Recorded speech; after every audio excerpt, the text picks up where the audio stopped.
Indo British advanced pain clinic నొప్పి మాయం surgery దూరం ఫర్ అపాయింట్మెంట్స్ 9155515563. నమస్కారం, వెల్కమ్ టు ఐ డ్రీమ్. ధర్మ మార్గం విత్ విజిత కార్యక్రమానికి స్వాగతం.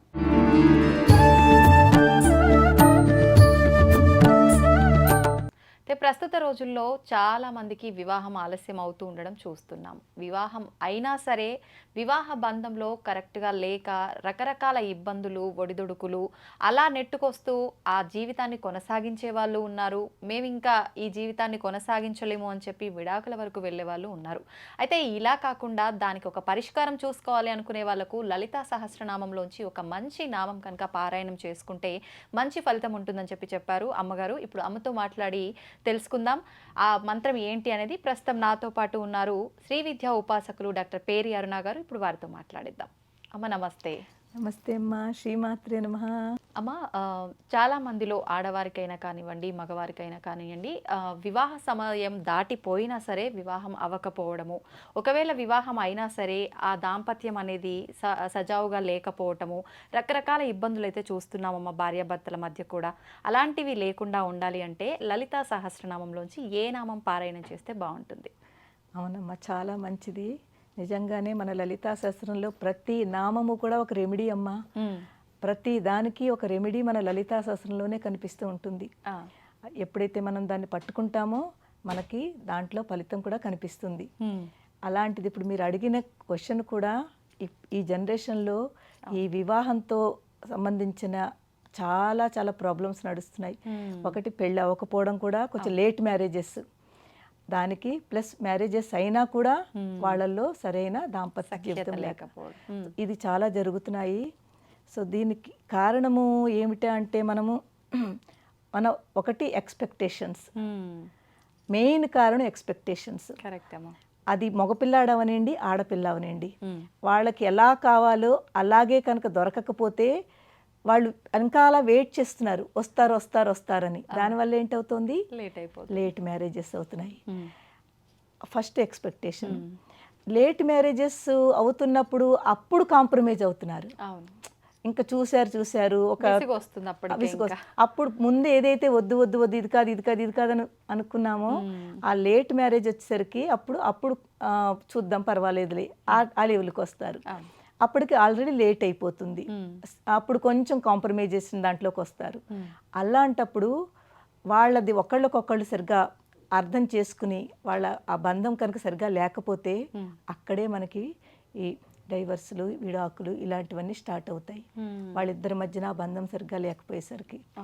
ఇందులో ఒక్కళ్ళని మనం అనడానికి లేదు, ఓన్లీ ఆడపిల్ల తప్ప మగపిల్లాడు తప్ప అని కాదు. Understanding, main understanding. వివాహ బంధము అంటే పవిత్ర బంధము, ఇద్దరు మనసులు కలిసే పవిత్ర బంధము. ఓన్లీ మనసులు కాదు, ఇద్దరు కుటుంబాలు కలిసే పవిత్ర బంధము, ఇద్దరు కుటుంబాలను కలుపుతుంది. అలాంటి పవిత్ర బంధంలో ఒకటి కావాలి, అండర్స్టాండింగ్. ఒక్కళ్ళే చేసుకుంటూ వెళ్ళిపోయి ఒకళ్ళే అర్థం చేసుకుంటూ ఎలాగైనా పర్లేదు నేను ఇలాగే ఉంటాను అలాగే ఉంటాను అనుకుంటే కుదరదు. అవతల వాళ్ళ సపోర్ట్ కూడా కావాలి. ఆ సపోర్ట్ ఉన్నప్పుడే మనం ఎంత చేసినా కూడా దానికి విలువ ఉంటుంది. ఆ సపోర్ట్ దొరకనప్పుడు వన్ వే అయిపోయింది. మనం ఎంత చేసినా అవతల నుంచి సపోర్ట్ దొరకట్లేదు అనుకున్నప్పుడు చాలా బాధ అనిపిస్తుంది. అలాంటి కేసెస్ మనకు కనిపిస్తున్నాయి. ఇప్పుడు ముందు మనం వివాహం గురించి. వివాహం లేట్గా అవుతున్నా, ఒకవేళ మాకు మంచి పిల్లాడు కావాలి అంటే ప్రతి తల్లి తండ్రి, ఆడపిల్ల తండ్రి మంచి పిల్లాడు వస్తే పాలు మా అమ్మాయి చక్కగా అక్కడికి వెళ్ళిన తర్వాత మా ఇంట్లో ఎలా ఉందో అలా ఉండాలి, బాగా చూసుకుని పిల్లాడు కావాలి, మంచి అత్తమామలు కావాలి, వాళ్ళందరూ కోరిక ప్రతి తల్లి తండ్రికి ఉంటుంది. అది సహజం అమ్మ, ఉండాలి కూడా, ఉంటుంది కూడాను ఉంటుంది. కానీ అక్కడ ఎక్స్పెక్టేషన్ కూడా మరీ ఎక్కువ ఉండకూడదు. ఇప్పుడు ఓవర్ ఎక్స్పెక్టేషన్ అయిపోతుంది. ఆ లెవెల్లో ఉంటేనే మా పిల్లని ఇస్తాము అన్న లెవెల్కి వెళ్ళిపోతే అక్కడ కష్టం వస్తుంది.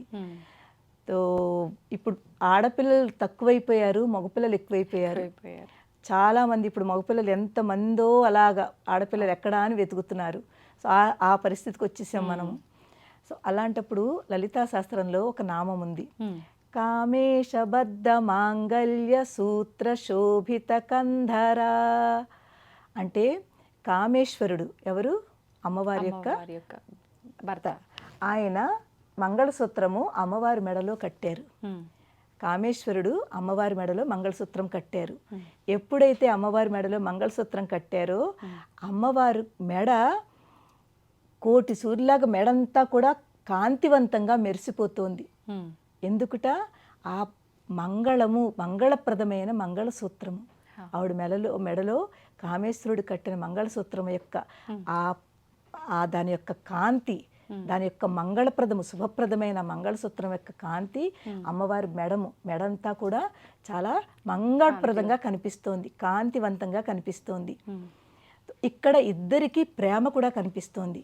ఆయన కట్టినంత ప్రేమతో కట్టిన మంగళసూత్రము, ఆ మంగళసూత్రం యొక్క బంధము అమ్మవారిని అయ్యవారిని ఆ పవిత్ర బంధంలో కల్పిస్తోంది. ఇద్దరిని కూడా పవిత్ర బంధం, ఇక్కడ బంధం ఎలా ఉండాలన్నది చూపిస్తుంది మనకి. ఆ మంగళసూత్రం అంటే ఒక మంగళసూత్రం కాదు, అది ఇద్దరు మనసులను కలిపే ఒక చక్కటి పవిత్ర బంధము. ఈ బంధం ఎప్పుడైతే ఒకళ్ళకొకళ్ళు కనిపిస్తోందో అదే ఈ మంగళసూత్రం యొక్క విశిష్టత. అందుకే మనం మంగళసూత్రానికి అంత ఇంపార్టెన్స్ ఇస్తాము. స్పెషల్లీ మన ఆడవాళ్ళము పెళ్ళయింది అంటే అంతా కూడా మన సర్వస్వము మంగళసూత్రము. మన భర్త బాగుంటే అంతా బాగున్నట్టే కదమ్మా, ఆయన బాగుండాలనే కదా కోరుకుంటాము. తో ఈ మంగళసూత్రానికి మనం అంత పవిత్రంగా చూస్తాము. కానీ ఇప్పుడు మంగళసూత్రానికి కొంచెం అందరూ కూడా ఆ పవిత్రత తగ్గించారు. అది వేరే టాపిక్ అనుకోండి, ఇప్పుడు అక్కడికి వెళ్ళొద్దు మనం. అవునమ్మా. కానీ ఇక్కడ మనం తెలుసుకోవాల్సింది ఏంటంటే ఈ మంగళసూత్రం అనేది ఓన్లీ మంగళసూత్రము ఒక తాడు అనుకోకుండా ఇద్దరిని కలుపుతోంది, రెండు కుటుంబాలను కలుపుతోంది, రెండు మనసులను కలుపుతోంది, ఒక పవిత్ర బంధంగా ఉంటుంది. దానిని ఆడపిల్లైనా మగపిల్లాడైనా మేము దాన్ని నిభాయించాలంటే, హిందీలో అంటాం కదా, ఎలా ఉండాలో అన్నది ఈ మంగళసూత్రం మనకి చెప్తుంది. అందుకే 3 ముళ్ళు వేస్తారు. దానికి కూడా మరి ఒక టాపిక్ అది, 3 ముళ్ళు ఎందుకు వేస్తారు అనేది ఒక పెద్ద టాపిక్. సో ఎప్పుడైతే ఈ పవిత్ర బంధం మీరు ఇలా ఉండాలి, పెళ్ళైన తర్వాత ఒకళ్ళు ఇద్దరు వేరు ప్లేసెస్ నుంచి వచ్చారు, చాలా చేంజెస్ ఉంటాయి థాట్స్లో, ఆలోచనలో. మీ ఆలోచన వేరుండొచ్చు, తన ఆలోచన వేరుండొచ్చును. ఒక్కసారిగా ఇద్దరిది కలవాలని లేదు. కానీ ఎప్పుడు కలుస్తాయి? కొంచెం మాట మీరు వాళ్ళది వింటే, వాళ్ళు మీ మాట వింటే, ఎక్కడో అక్కడ మనం కాంప్రమైజ్ అవ్వాలి, అర్థం చేసుకోవాలి. అర్థం చేసుకుంటేనే ఇద్దరు కలుస్తారు. స్టార్టింగ్లోనే ఈ ప్రాబ్లమ్స్ వస్తాయి. ముందులోనే కొంచెం అలవాటు చేసుకుని పర్వాలేదని కాస్త మనం విని ముందుకు వెళ్ళామా మన లైఫ్ చాలా బాగుంటుంది. కానీ స్టార్టింగ్లోనే అర్థం చేసుకోకుండా మనం క్లాషెస్ పెట్టుకున్నామా అది ఇంకో వేకి తీసుకెళ్తుంది. తో ఈ శ్లోకం ఏదైతే ఉందో కామేశబద్ధ మాంగళ్య సూత్ర శోభిత కంధరా యై నమః, ఈ శ్లోకం కనుక మ్యారేజెస్ అవని వాళ్ళు, అది లేట్ మ్యారేజ్ అయినా మంచి పిల్లాడు అంటే మంచి అల్లుడు రావాలని, లేకపోతే మంచి కోడలు రావాలని, ఇక్కడ అమ్మవారు కోడల రూపంలో అనుకుందాము, ఆ శివుడు కామేశ్వరుడు అల్లుడు రూపంలో. సో అలాంటి వాళ్ళు రావాలి. పార్వతీ పరమేశ్వరులను ఎందుకంటామమ్మా? వాళ్ళని ప్రతి చోట ఎగ్జాంపుల్గా తీసుకుంటాము. పార్వతీ పరమేశ్వరులా ఉండాలి అని దీవిస్తాం కూడాను. సో వాళ్ళని ఎందుకంటాము అంటే వాళ్ళు ఎప్పుడూ కూడా ఒకళ్ళకొకళ్ళు చాలా అండర్స్టాండింగ్లో ఉంటారు, ఒకళ్ళకొకళ్ళు అర్థం చేసుకుంటారు. అలాంటి వాళ్ళు రావాలని ప్రతి తల్లి తండ్రి అనుకుంటారు. కాబట్టి మన పిల్లలకి మంచి సంబంధం రావాలని, అలాగే ఎవరైతే పెళ్ళి అవ్వాలో ఆడపిల్లైనా మగపిల్లాడైనా వాళ్ళు మాకు ఒక మంచి అర్ధాంగిని రావాలి, మంచి భార్య రావాలని మగపిల్లాడు, మంచి భర్త రావాలని ఆడపిల్ల అనుకుని ఈ శ్లోకాన్ని కనుక 11 సార్లు 41 రోజు ముందు చేయమనండి. అలాగ ఎప్పటి వరకు మళ్ళీ మ్యారేజ్ ఫిక్స్ అవ్వదు అంతవరకు అలా కంటిన్యూ చేస్తే ఎక్కడో అక్కడ ఎప్పుడో అప్పుడు ఆ అమ్మవారు ఒక మంచి భర్త కావాలంటే భర్త, అలాగే భార్య కావాలంటే భార్య ఎక్కడో అక్కడ కనెక్ట్ చేస్తుంది. ఇప్పుడు పిల్లల తరఫున పేరెంట్స్ చేసినా సరిపోతుందమ్మా? యాక్చువల్లీ ఇక్కడ ఏంటంటేనమ్మా, ఇప్పుడు ఎవరికి మ్యారేజ్ అవ్వాలో వాళ్ళు చేస్తేనే ఆ ఎఫెక్ట్ ఎక్కువ ఉంటుంది. ఓకే. అంటే ఇంక ఈ రోజుల్లో పిల్లలు వినరమ్మా. ఎంతో మంది నేను ఇస్తానా, అమ్మ మా అమ్మాయి ఇది చెయ్యదమ్మా, దాని తరఫు నుంచి నేను చెయ్యనా అని అడుగుతారు. ఒక 20-25% ఎఫెక్ట్ ఉంటుంది. Okay okay. కానీ 100% ఎఫెక్ట్ ఉండాలంటే ఎవరి మ్యారేజో వాళ్ళే చేస్తే మంచిది, వాళ్ళ గురించి వాళ్ళు చదివితే మంచిది. సో అప్పుడు వాళ్ళకి ఎఫెక్ట్ ఉంటుంది. అది కూడా భక్తితో చదవాలి. అంటే అక్కడ కూడా మీరు నాకు మ్యారేజ్ చెయ్యి అని కాకుండా ఒక్కసారి మీరు ప్రార్థించండి, చెయ్యండి. 100% ఎక్స్పెక్టేషన్ తోటి మీరు కాదు. అప్పుడు కూడా మీరు ఈ శ్లోకం మీద తక్కువ, మీరు కావాల్సిన కోరిక మీద ఎక్కువగా మీరు చూపిస్తున్నారు ఫోకస్. మీ ఫోకస్ అంతా దీని మీద పెట్టండి. ఎప్పుడైతే ఇది మంత్రంగా మీరు లోపలికి తీసుకుంటారో ఆ వైబ్రేషన్స్ మీ థాట్స్నే మారుస్తుంది. అంటే చెప్పాను కదా, చాలా ఎక్స్పెక్టేషన్ ఉందనుకోండి, వాడికి వచ్చి తగ్గుతారు, పర్వాలేదు బాగానే ఉన్నారు కదా చెయ్యొచ్చును, ఆ లెవెల్కి వస్తారు. అలాగే అందుకే కదా అవ్వట్లేదమ్మా, ఎక్కువ హై ఎక్స్పెక్టేషన్ పెట్టుకున్న మూలంగానే అవ్వట్లేదు. ఆడపిల్లవాళ్ళైనా మగపిల్లవాళ్ళైనా కొంచెం తగ్గుతారు, పర్వాలేదు బాగుంది కదా చేద్దాము, ఆ లెవెల్కి వస్తారు. ఆ థాట్స్ మారుస్తుంది అనమాట ఈ మంత్రాలు. ఇప్పుడు పిల్లల కన్నా కూడా పేరెంట్స్కి ఎక్కువ ఎక్స్పెక్టేషన్స్ ఉంటున్నాయమ్మా. మేమిచ్చే మా అమ్మాయి వెళ్ళే ఇంట్లో అలా అంత ఆస్తి ఉండాలి, ఇంత ఆస్తి ఉండాలి, లేదంటే అక్కడ ఉండాలి, ఇక్కడ ఉండాలి, ఇలాంటివి ఎక్కువైపోవడం వల్లనే ఇంకా ఇబ్బందులు. నిజంగానేనమ్మా. ఈవెన్ పేరెంట్స్ కూడా నేను అదే అనుకుంటుంటాను, చెప్పదలుచుకున్నది ఈ అమ్మ జాతకములు ఒకటి, ఎక్స్పెక్టేషన్ ఒకటి, ఒక లిమిట్ వరకు పర్లేదు, కానీ మరీ దాన్ని క్రాస్ చేసి మాకు ఇలా ఉంటేనే ఇస్తామని అంత ఆ ఎక్స్పెక్టేషన్ పెట్టుకుంటే చాలా కష్టం అవుతుందమ్మా. ఎందుకంటే పెళ్ళి అయిన తర్వాత కొన్నిసార్లు అయితే మనకి తెలియదు కూడా, పైకి చూసేసరికి అంతా బాగుంది అనిపిస్తుంది, లోపల ఏముందో మనకి ఏం తెలుస్తుంది చెప్పండి? ఎవ్వరికి మనం చెప్పలేము. మనం పైకి చూసి ఒకవేళ చాలా కోటీశ్వరుడు అనుకోండి, వాడి దగ్గర ₹1,00,00,000 ఉన్నాయి, కోటీశ్వరుడు, డబ్బులు ఉన్నాయి, అన్నీ ఉంది, మీరు ఆ డబ్బు చూసి ఇచ్చి పిల్లాడు బాగోకపోతే ఏం చేస్తారు? అది మనం అందు గురించి అలాంటి ఎక్స్పెక్టేషన్ అంత ఉన్న వాళ్ళకే ఇస్తాము, అంత సాలరీ వచ్చిన వాళ్ళకే ఇస్తాము, అంత ప్యాకేజ్ ఉన్న వాళ్ళకే ఇస్తాము అని పెట్టుకుంటాం కదా, అది కొంచెం మార్చుకోవాలి.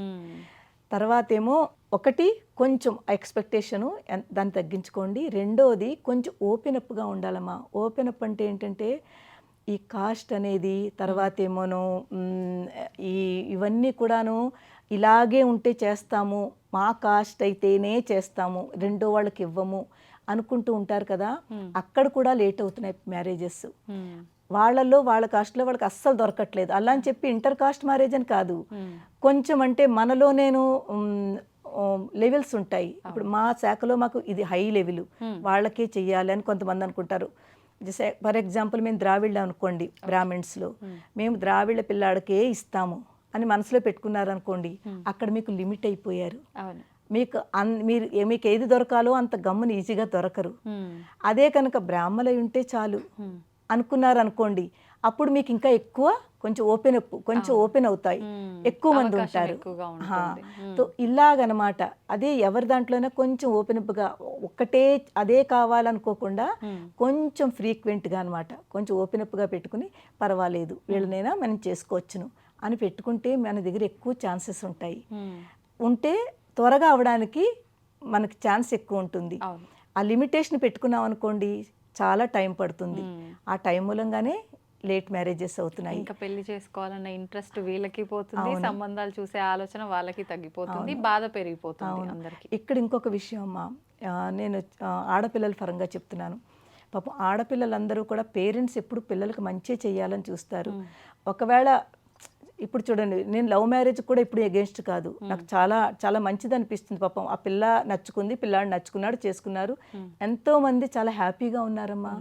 నేను ఎంకరేజ్ చేస్తాను, నేను డిస్కరేజ్ చెయ్యను, మంచిదే చేసుకోండి. కానీ ఒకళ్ళు తెలుసుకుని చేసుకున్న తర్వాత మీరు ఎంత కష్టాలు ఏదైనా కూడా మీరే దాన్ని సాల్వ్ చేసుకోండి. ఎందుకంటే మీ అంతటి మీరు అనుకుని చేసుకుంటున్నారు. పాపం పేరెంట్స్ మీకు సపోర్ట్ చేశారు, అయ్యో పోన్లే పిల్లలు కదా ఇష్టపడ్డారని సపోర్ట్ చేశారు. అలా చేసిన తర్వాత కూడా మీరు మళ్ళీ బాధలు పడి కష్టపడి ఇప్పుడు అప్పుడు పేరెంట్స్ చేతిలో ఏమీ ఉండదు. అలా కాకుండా మీరు అలా చేసుకుంటే కష్టమైనా నష్టమైనా జాగ్రత్తగా ఉండండి. అది కాకుండా మ్యారేజ్ అవ్వలేదనుకోండి, పేరెంట్స్ మంచి సంబంధాలు తీసుకొస్తున్నారు, కానీ ఈ మధ్యన ఎందుకో ఆడపిల్లలు చెప్పాను కదా, వాళ్ళకి ఎలా కావాలో అలాగే కావాలని కూర్చుంటున్నారు, చేసుకోవట్లేదు. అంత కాకుండా కనీసం అయ్యో పాపం ఒకసారి తీసుకొచ్చారు కదా, ఒకసారి కొంతమంది అయితే మాట్లాడడానికి కూడా రెడీ లేరమ్మా. మాకు తెలిసిన వాళ్ళలో పాపం పేరెంట్స్ ఎంత మంచి పిల్లల్ని తీసుకొస్తున్నారో ఒకసారి చూసి మాట్లాడితే కదా తెలుస్తుంది వాళ్ళు ఎలా ఉంటే వాళ్ళు అని. జస్ట్ ఫోటో చూసేస్తే ఏం తెలుస్తుంది చెప్పండి? ఇప్పుడు అలా ఉన్నారు, ఈ ఫోటో లేదు బాగలేదు అంటే ఫోటోని చూసి వాళ్ళు డిసైడ్ అయిపోతున్నారు బాగుంది బాగోలేదని. అలా కాదమ్మా, కనీసం ఒక్కసారి ఎవరు ఏమిటి ఫ్యామిలీ పోనీ ఒకసారి మాట్లాడదాము. మాట్లాడి అప్పుడు కూడా బాగోలేదంటే మనం రిజెక్ట్ చేసినా బాగుంటుంది. సో కనీసం ఈ ఆడపిల్లలు పెద్దవాళ్ళు ఏదో మనకు మంచిగా తీసుకొస్తున్నారని పేరెంట్స్ మాట వింటే బాగుంటుందమ్మా. వాళ్ళు చాలా హ్యాపీగా ఉంటారు. అది వినమని నాకు అనిపిస్తూ ఉంటుంది. కొంతమంది పిల్లలు పాపం పెద్దవాళ్ళు నాకు చాలామంది చెప్పుకుంటూ ఉంటారు, ఏం చేయమమ్మా మా పిల్లలు మా మాట వింటలేదమ్మా, చూడండి అప్పుడే 3 ఏళ్ళ చూస్తున్నాం ఇప్పటివరకు అవ్వటం లేదు, అప్పుడే ఏజ్ పెరిగిపోతుంది అని పేరెంట్స్ నా దగ్గర బాధపడుతూ ఉంటారు. నేను అలాంటి వాళ్ళకి చెప్పేది కనీసం కాస్త పేరెంట్స్ మాట వినండి. ఏది తెచ్చినా ముందు జస్ట్ ఒకసారి మాట్లాడుకోండి. ఇద్దరు ఫ్యామిలీలు కలిసి కూర్చుని పిల్లాడు అందరూ కూర్చుని ఒకసారి మాట్లాడుకోండి. మాట్లాడుకోవడంలో ఏం పెళ్ళి అయిపోదు కదమ్మా. నేను చెప్పేది అదే, ఒక్కసారి 2 సార్లు మాట్లాడుకోవడంలో మ్యారేజ్ అయిపోదు కదా. కనీసం తెలుస్తాయి, అర్థమవుతుంది వాళ్ళు ఎలాంటి వాళ్ళు మన ఎలాంటి వాళ్ళు, మనకు సూట్ అవుతుందా అవదా. సో మాట్లాడుకోకుండానే దగ్గరికి వెళ్లకుండానే ఒక ఫోటో చూసి బాగోలేదనుకోవడం మంచిది కాదు. అది నేను ఇప్పుడు చెప్పి ఆడపిల్లలకి రూపం చూసి డిసైడ్ అవుతున్నారు. రూపమే అన్ని ఇంపార్టెంట్ కాదమ్మా. మనసు నిజం చెప్పాలంటే పై బాహ్య శరీరం అందము కాస్త వరకు పర్వాలేదు, కానీ ఈ లోపల ఉన్న మనసు అది కూడా చూడాలి. నిజంగా చాలా మంది పేరెంట్స్ చాలా మంచి వాళ్ళు ఉంటారు, కానీ అది ఎలా తెలుస్తుంది మంచి వాళ్ళని? ఒక 2-3 టైమ్స్ మీరు కలవండి, మాట్లాడండి, టైం ఇవ్వండి. పేరెంట్స్ కూడా పిల్లలకి టైం ఇచ్చి కలవండి, మాట్లాడుకోండి. అలాగే పిల్లలు ఓకే అమ్మ ఒకసారి కలుస్తాం, మాట్లాడతాము, మీ మాట వింటాము అనండి. ఆ పేరెంట్స్ ఎంత ఆనందపడిపోతారంటే అయ్యో నా పిల్ల ఇలా అందా అని ఎంత ఆనందపడిపోతారు.